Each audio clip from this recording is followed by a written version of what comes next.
Hi everyone. In today's video, I'm going to talk to you about metabolic alkalosis. Alright, so in metabolic alkalosis, both the pH and bicarb increase. Okay, so it is going in the same direction. Both the pH and bicarb increased.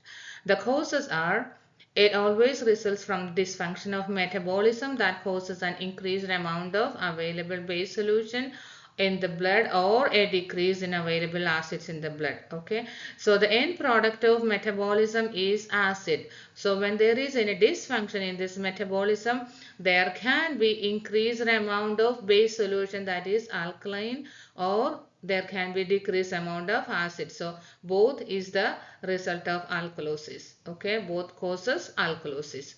Next one is diuretic. So when there is lot of diuresis, there is loss of hydrogen ions and chloride. So the acid contains hydrogen ions. Okay, so when there is loss of hydrogen ions, the blood is getting alkaline. So that causes alkalosis.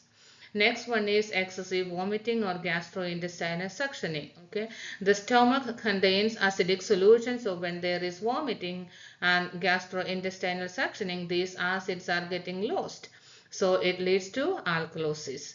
Next one, hyperaldosteronism, increased amount of aldosterone. Aldosterone, it's a hormone that is produced by the adrenal gland, and it is also called a mineralocorticoid. Okay, the name itself mentions that it is a mineralocorticoid, so it affects the amount of minerals, okay, that is potassium and sodium.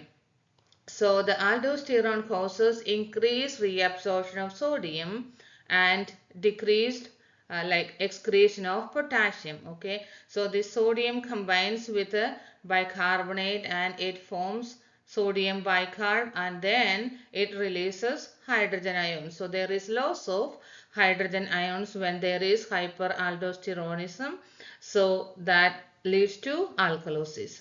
Next one is ingestion or infusion of excess sodium bicarbonate. So when there is excess sodium bicarbonate, that is alkaline, so it results in alkalosis.